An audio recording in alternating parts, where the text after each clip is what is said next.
Salut! J'attends maintenant toujours un petit peu avant de commencer parce que, comme je vous le dis, très souvent, Facebook me coupe au tout début du direct, je ne sais pas pourquoi. C'est pour ça que j'attendais. Ah, tout le monde est là, ça va, on peut commencer. Ok, on y va, c'est parti, salut, bonjour, bonsoir, hello, tous ceux qui regardent le replay, toutes celles aussi qui regardent le replay, soyez les bienvenus. Merci de consacrer quelques minutes de votre temps à ce programme. Le meilleur est à venir, épisode aujourd'hui 96. Et tous ceux et toutes celles qui sont en direct, c'est encore mieux. On va pouvoir vivre ça ensemble, vous allez pouvoir commenter, me dire des choses gentilles ou moins gentilles, c'est pas grave. Hein. Lâchez-vous, laissez-vous aller, il n'y a pas de souci. Ça me fera toujours plaisir de vous entendre et de pouvoir converser avec vous. Donc, je crois que je l'ai dit, c'est l'épisode 96 aujourd'hui. Et on va parler du paradoxe de la vie. Avec une histoire qui va nous emmener dans le Cantal aujourd'hui. Une histoire, il y a une double histoire en fait. Il y a l'histoire et il y a l'histoire derrière. Vous comprenez rien? Bien sûr, c'est normal parce que, je vous ai pas encore raconté l'histoire. Mais on va y venir dans quelques minutes. Comme d'habitude, Là, j'ai un problème avec mon iPad, moi. Qu'est-ce qui se passe là? Oui, tiens, il veut pas tourner. L'image veut pas tourner. Salut Rémi, tu vas bien? Salut Nathalie. Nathalie, c'est marrant que tu sois là aujourd'hui parce que je vais te rappeler peut-être un souvenir. Et il y a aussi Marie-Cécile qui est là et d'autres que je n'arrive pas à voir. C'est pas grave. Salut à tous ceux qui viennent. Salut à Jonathan de venir faire un petit tour. Jonathan qui a eu du mal à dormir, c'est ça, donc j'ai lu un message qui est passé sur Facebook. Enfin, c'est pas grave. Allez, on attaque tout de suite avec le moment suspendu du jour, partagé comme souvent par Lily. Regardez-moi ça. Si c'est pas beau ça. Alors je vous ai dit, je ne peux pas tourner mon iPad, je suis obligé de tout vous montrer comme ça. Regardez-moi cette photo, un moment suspendu, la beauté de la nature. Magnifique, non? Lily, chapeau, encore une fois, bravo pour ce magnifique cliché. Une fleur. Ne me dis pas que tu l'as pris ce week-end, parce que ça me paraîtrait étonnant. Mais enfin bon, tu me diras ça dans les commentaires. Le moment suspendu, c'est un moment dans votre vie, le matin, le soir, à n'importe quel moment de la journée, où vous sentez quelque chose, vous vous sentez bien, parce que vous avez accompli quelque chose, une tâche routinière, ménagère, ou alors une idée géniale qui vient de vous venir en tête. D'ailleurs, comme Rémi, il y a un commentaire de Rémi. Bon, bien, et toi, MSB Show. Oui, le MSB. Bien sûr, saison 2, ça c'est magnifique ce que tu vas faire. Rémi, suivez-le parce que ce qu'il va vous proposer, je dis ça pour ceux qui sont en direct et ceux qui vont regarder le replay, c'est vraiment intéressant parce tu vas lancer une nouvelle boîte et tu vas nous faire vivre ça au fil des semaines avec les différents épisodes. Et moi, je trouve que c'est une super idée pour tous ceux et toutes celles qui hésitent à se lancer et qui vont voir toutes les joies, tous les moments suspendus, puis aussi toutes les difficultés qui existent lorsqu'on crée une nouvelle entreprise. Donc bonne chance à toi et tes associés. Et on va te suivre. Nathalie, bonjour Jean-Philippe, je profite du retour de mon premier jour en formation pour t'écouter. Super journée. Ah c'est génial, ça c'est de la bonne nouvelle Nathalie, c'est de la bonne nouvelle. Merci. Il va me faire rugir. Non, pas du tout. Je te suis, même si je ne me manifeste pas tout le temps. Alors, merci à Lily pour le moment suspendu. Oh, il y a des trucs sympas qui sont passés. On commence par la politique ou pas? Je vous ai expliqué vendredi dernier, allez le voir si vous ne l'avez pas vu. J'ai expliqué plus en détail où j'en suis au niveau de mon vote pour la présidentielle d'avril. Donc je ne vais pas le redire ici, sinon ça va prendre du temps. Mais par contre, il y a des choses intéressantes. Cela, j'ai hésité à la partager. C'est dommage, je ne peux pas retourner aujourd'hui, c'est bizarre. Pourtant, je ne l'ai pas locked, il n'est pas fermé, mais bon. Tiré du dictionnaire, le bénévolat non masculin, 1954, de bénévole, dérivé du latin benevolus. Travailler sans être payé. Et ensuite, nous avons le pénélopat non masculin, 2017, de Pénélope Fillon, expression très populaire, d'après le Canard enchaîné, être payé sans travailler. Alors, qui est-ce qui fait du pénélopat parmi vous, parmi nous? On ne doit pas être nombreux, surtout au prix où elle est payée. Merci, Rémi. Un mix Mélenchon-Macron, ce serait pas mal. Oui. Je ne veux pas rentrer trop dans le sujet parce que sinon je vais repartir. J'ai parlé en long et en large vendredi dernier, mais moi j'ai bien expliqué, ce qui m'intéresse, c'est une action. C'est de passer, de briser toutes les... Parce que Macron, je pense pas qu'ils veulent passer une sixième république. Bah, puisqu'on parle de Macron, bah allons-y, tiens. Ah, j'en ai plusieurs sur lui. Regardez celle-là. Alors vous allez peut-être pas comprendre tout de suite. Sondage, 2 points, c'est Le Figaro, hein. Le Pen et Macron en tête au premier tour, Fillon éliminé. Pourquoi je vous montre ça? De temps en temps, je vous montre des images comme ça pour vous rappeler attention aux manipulations, attention aux photos qui circulent sur le web. Attention, attention. Vous remarquez maintenant? Vous le remarquez maintenant que je vous le dis? Non? Ah, bah si. Salut Jean-Marc. Haïti chérie. Alors, vous l'avez remarqué maintenant? La petite manipulation? Non, c'est pas que Macron soit au milieu, c'est ça, pas de problème. Mais regardez les couleurs. On met des filtres hein, sur les photos, vous savez tous faire ça avec votre iPhone. Regardez le filtre qu'il y a sur Macron. Un enfant de cœur, un jeune, honnête, pas de problème. Et regardez les visages sinistres des deux autres, même s'il sourit, vous voyez, les rides, tout, les ombres, etc. Alors lui, il en a plein, Fillon, et elle aussi. Bah, c'est de la manipulation. Ils auraient dû passer un filtre identique pour les mettre exactement de la même manière. Enfin, c'est mon avis. Ah, voilà. Donc méfiez-vous, méfiez-vous, méfiez-vous. Tout est manipulation. Même moi en ce moment, je vous manipule. Je vous encourage à partager ce direct. Appuyez sur le bouton partage maintenant et partagez-le avec vos amis ou share. Ça dépend de quelle langue vous avez votre Facebook. Merci d'avance. À peine de la manipulation là. J'en avais un autre sur Macron qui était pas mal. Ah, elle est bien celle-là, sur un de mes Twitter. Enfin, regardez cette photo. La photo de Macron. Alors, si je prends la dernière part de pizza, je suis de droite. Si je la laisse, je suis de gauche. Merde, je suis paumé.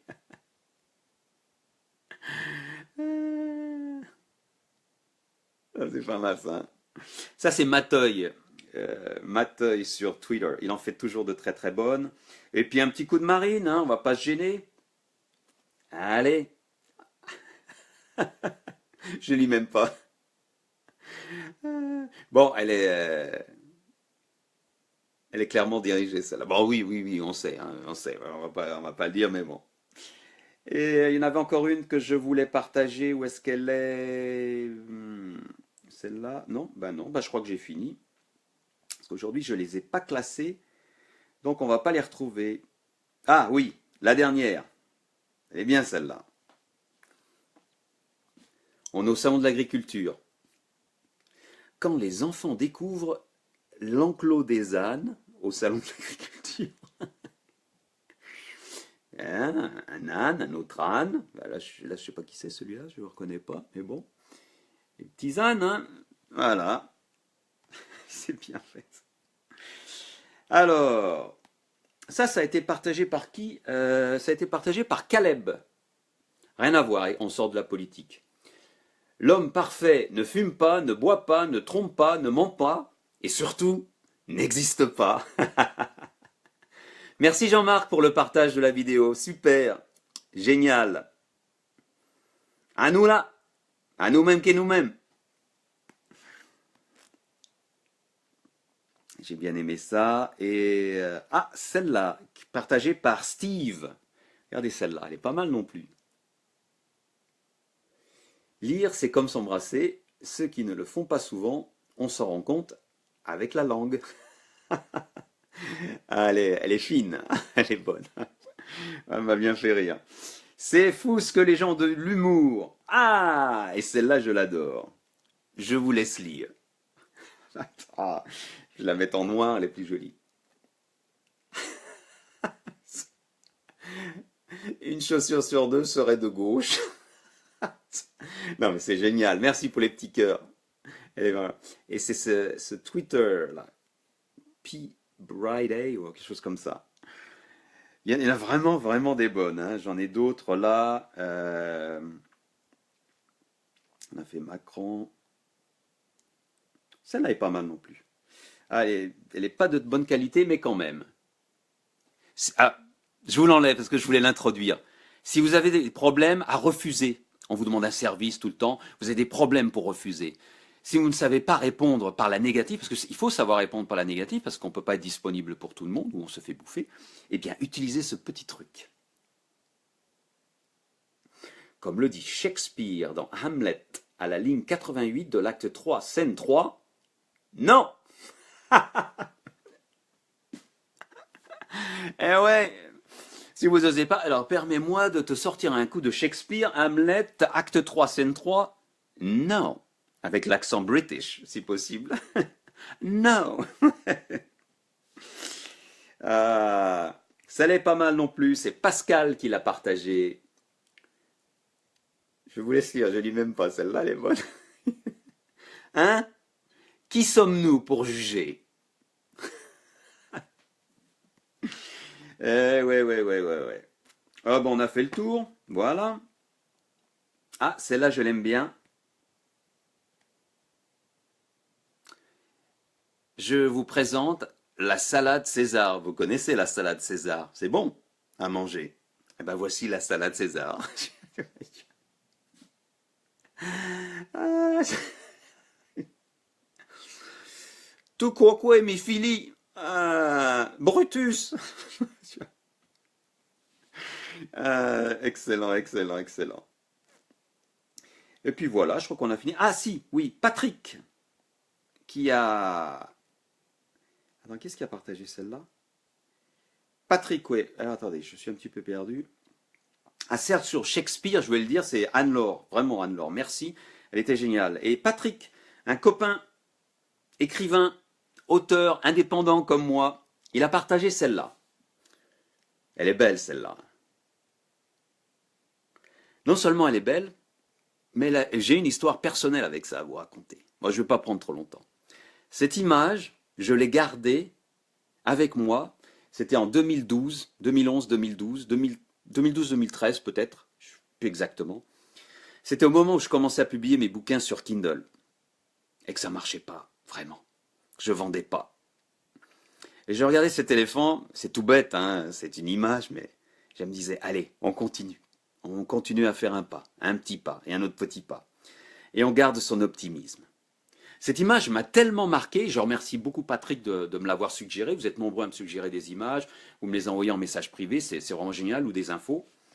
Ben, cette image m'a tellement marqué, j'avais un groupe mastermind pendant 5 ans, j'ai eu un groupe mastermind où les gens payaient pour faire partie d'un groupe et on se motivait pour avancer, qui s'appelait Cloud Braining, qui maintenant, que j'ai arrêté il y a 1 an à peu près. J'étais tellement marqué, là je vais vous montrer la photo, que je l'ai utilisé pour souhaiter les meilleurs vœux à l'équipe, à tous les membres, à tous ceux qui étaient membres de Cloud Braining. Regardez, je vous ressors ça. J'avais mis le mot d'ordre pour 2014, optimisme, et meilleurs vœux pour tous les Cloud Brainers. Ce qu'on appelait les Cloud Brainers à l'époque, c'était l'équipe, dont Nathalie, si tu es là, faisait partie d'ailleurs. C'est pour ça que j'étais heureux de te voir là en ce moment.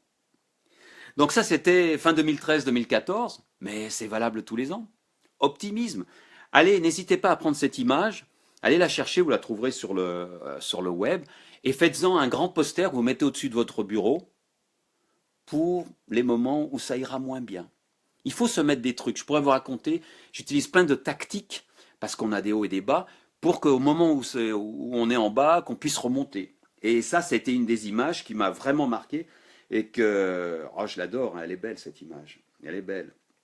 Puis le dessin est très joli, très très beau, avec ce petit singe, ce gros éléphant. Allez, on reste dans l'optimisme. Ah oui, Marie-Cécile, bah oui, toi aussi, pardon, en plus une des anciennes. Ça me manque, Cloud Braining. Je sais, c'était bien, moi aussi j'adorais. Mais je peux pas tout faire non plus, hein. On peut pas tout faire. Ça restera de bons souvenirs en tout cas. Bah voilà, c'est fini, hein. On va pas... Ouais, j'ai fait le tour. Donc j'ai rien oublié pour aujourd'hui. Et même si j'en ai oublié, bah, ça passera lors du prochain épisode. Alors, je vais vous raconter l'histoire du jour. Je vous ai dit, on va dans le Cantal aujourd'hui. Vous avez remarqué en ce moment, je vais beaucoup dans les... Merci pour le petit cœur. Je vais beaucoup dans les petits villages de France en ce moment. C'est un peu le hasard. Je cherche où est ma photo. La voici, comme ça je n'ai pas à la préparer tout à l'heure. On va dans les petits villages de France. Aujourd'hui, on va dans le Cantal, dans un tout petit village qui s'appelle Marchastel. Marchastel, si je ne me trompe pas. Ouais, Marchastel. Et on va rencontrer Lucienne. Et Lucienne, elle est née... On va raconter sa vie un petit peu. Lucienne, elle est née en 1915, Lucienne. Alors, je vous vois déjà en train de calculer. Vous me voyez, mamie du Cantal. Ah bah Rémi, tu connais tout le monde. Hein. Eh, si tu connais la fin de l'histoire, ne le dis pas, hein, pas dans les commentaires. Laisse-moi terminer. Ce que j'appelle le paradoxe de la vie. Lucienne est née donc à Marchastel dans le Cantal en 1915. Elle est née, elle a 4 sœurs. Et elle vit une enfance heureuse, tranquille, heureuse, pauvre, mais heureuse. Elle n'a pas des jouets spéciaux. Christelle, je vois Christelle calcule, oui. Mais laissez-moi finir mon histoire, parce que vous allez voir. Il y a 2 histoires l'une dans l'autre. Et donc elle vit une enfance heureuse avec ses 3 sœurs. Et il faut que je la raconte sans avoir de chat dans la gorge, parce que sinon ça va être difficile. Et puis voilà. Donc elle grandit petit à petit. Elle reste dans son village, elle connaît tout le monde, elle est heureuse, c'est une fille souriante, pétillante, pleine de joie. Et puis, comme elle dit, elle a vécu son enfance avec rien, mais elle n'a manqué de rien. Et puis à 18 ans, elle tombe amoureuse. Elle rencontre René. Dans le village, ça va vite. Alors ils se marient. Ils se marient en 1933, exactement, avec René. Le papa de René était négociant en vin. Et René, bien sûr, va prendre la suite du papa. À l'époque, c'était comme ça. Et puis, le premier enfant arrive très vite dans la famille de Lucienne et de René. Donc, il va falloir construire une maison. On construit une maison. Et c'est à ce moment-là que Lucienne a une idée. Bah, puisque toi, tu es le négociant en vin, tu travailles avec ton père, tu vas le remplacer. Puisqu'on a tous ces vins, pourquoi on n'ouvrirait pas un bar? Pourquoi pas? On est optimiste. Alors en 1933, on ouvre le bar chez Lulu, et c'est Lucienne qui va le tenir. Elle est toute jeune, elle débute, et elle commence à servir ses clients dans son bar à Marchastel. Et tous les Marchastellous, je ne vais pas te tromper la prononciation, il y a à peu près 150 habitants, prennent l'habitude d'aller prendre un verre chez Lulu. Et les années passent. 1 enfant, 2 enfants, 3 enfants, la guerre, les mères se succèdent, les instituteurs aussi, les docteurs aussi. La vie continue. À un moment, Lucienne a envie d'aller peut-être à Paris. Puis finalement, elle restera parce que son mari, René, dit non, on reste au village, on est bien ici. Et finalement, Lucienne ne voyagera pratiquement pas. Elle restera toute sa vie à Marchastel. Mais même en restant sur Marchastel, elle ne sera jamais triste. Parce qu'avec son bar, elle va accueillir bien sûr tous les Marchastelous et tous les gens des environs qui viennent bavarder avec elle. Et au fil des ans, au fil des mers, au fil des années, après la Deuxième Guerre mondiale, elle continue. Et puis finalement, à un moment, on commence à lui dire, parce qu'elle commence à avoir des petits-enfants, « Tu veux pas t'arrêter, Lucienne? Ça, tu commences à être âgée et tout, ça fait quand même... près de 50 ans que t'as ton bar, tu tiens ton bar, mais il faut prendre ta retraite, tranquille. » Elle dit non, surtout pas. Je ne veux pas prendre ma retraite. En 1970, malheureusement, René décède. Alors là, on pense qu'elle va s'arrêter. Pas du tout. C'est mal connaître Lucienne, qui, avec son optimisme, reprend le dessus et continue à tenir son bar. Je ne m'arrêterai pas, dit-elle. C'est ma vie. C'est ce qu'elle adore en fait dans ce bar, c'est pas tellement le business. Le business c'est on va dire un side effect, je sais pas comment on dit en français, un effet collatéral, non, on dit un truc sur le côté, c'est bien. Mais le plus important pour elle, c'est le contact. C'est de discuter avec les gens, c'est d'échanger. Elle aime parler avec les gens. Et vous me direz, c'est le meilleur moyen de réussir dans son business, hein. C'est d'être honnête et d'être vrai avec ses clients. Et on vient de loin. Par exemple, au fil des ans, il y a un groupe de pêcheurs de la région de Toulouse même, qui vont pêcher la truite, du côté dans la région de Marchastel, il y a des truites. Et un jour, par hasard, ils tombent sur le bar de chez Lulu, de Lucienne. Chez Lulu, c'est le nom du bar. Et ils passent un tellement bon moment qu'ensuite, chaque année, il repasse par chez elle pour prendre un verre, même si c'est pas exactement à côté où il pêche la truite. Et non seulement ça, Lucienne, qui les adore, finit les considérer comme ses enfants, même s'ils ont 40, 50 ans, lorsqu'elle va, parce qu'elle va régulièrement chaque année à Lourdes, elle est croyante, eh ben elle passe par la gare de Matabio à Toulouse pour changer de train, pour prendre ensuite le train de Toulouse pour aller à Lourdes. Eh bien, qui est-ce qui l'attend à la gare de Toulouse? Son groupe de pêcheurs, qui vient lui dire bonjour, lui faire des bises, échanger des petits cadeaux, parce qu'elle a que 15 minutes pour changer de train. Mais ils sont là. Pendant toutes ces années, ils viennent. Vous voyez un petit peu ce que ça donne. On aime tellement de Lucienne que eh ben, ça devient une amie. Et bien sûr, elle connaît tout le monde. Et les années passent. Et on se demande, mais quand va arrêter Lucienne? Quand va-t-elle prendre sa retraite? On arrive au centenaire. Bah, tenez-vous bien, à 100 ans, Lucienne fête ses 100 ans derrière le comptoir. Elle fête ses 100 ans derrière le comptoir. Alors là, elle fait la une des journaux, on en parle sur TF1, on en parle partout. C'est incroyable et on se dit, mais c'est incroyable cette centenaire qui tient son bar depuis plus de 80 ans dans ce petit village et qui continue à servir. On lui demande son secret de longévité. Elle explique que d'abord, je ne prends jamais de petit déjeuner. Ensuite, je mange modérément. Et je ne bois que des boissons pétillantes et alcoolisées. Ça tombe bien, en fait, le centenaire, c'est champagne, etc. Et une personne que je tiens à remercier, c'est Winona, que vous ne connaissez pas, mais qui a été la personne qui m'a envoyé par message privé. Comme vous le faites, vous êtes très nombreux, je vous l'ai dit, à m'envoyer des messages privés pour partager des images amusantes ou des histoires, comme celle de cette mamie, de Lucienne, qui est donc centenaire et qui tient son bar. Alors moi, maintenant, je change d'histoire. Je fais des recherches sur Lucienne. Et je cherche, et je trouve toute son histoire en recoupant, vous savez, ça c'est du travail, sur le net, je recoupe, et j'arrive à reconstituer de son histoire. Et je suis heureux. Je me dis, waouh, ce soir, dans l'épisode 96, là, maintenant en direct, je vais vous raconter une super histoire. J'ai une super histoire à leur raconter, d'optimisme magnifique.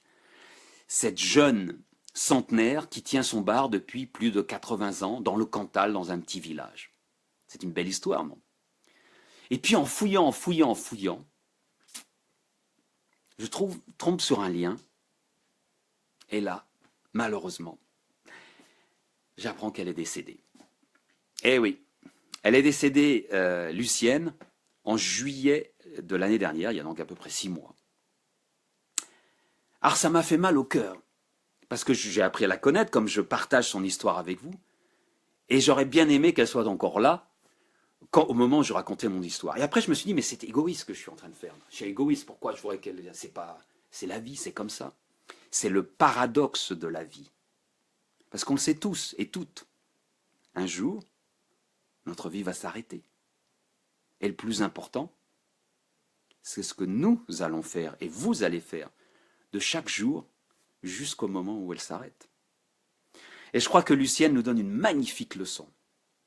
Elle n'a peut-être pas voyagé beaucoup, Lucienne. Elle n'est jamais sortie de France. Mais au moins, elle a voyagé à travers le XXe siècle de façon magnifique et une partie du XXIe. Donc de cette histoire, on peut tirer une leçon pour nous-mêmes. 1. Optimisme. Rappelez-vous l'image que je vous ai montrée tout à l'heure. Et n'oubliez pas, une vie, ça passe très très vite. Il faut en profiter tous les jours. Il ne faut pas hésiter à oser, à faire les choses dont vous avez envie. Comme Lucienne. Elle était heureuse derrière son bar. Elle a fait ce qu'elle a voulu. Ça n'a pas été facile. Mais au moins, elle n'a pas de regrets. Voilà, c'est terminé pour aujourd'hui. L'histoire de Lucienne.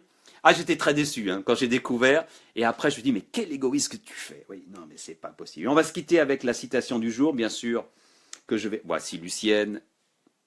La voici au moment de son centenaire, vous voyez, en train de remplir les verres derrière son bar. Beaucoup de respect pour cette centenaire. Elle est décédée à 101 ans, en fait. Toujours derrière son bar. Une belle façon de vivre.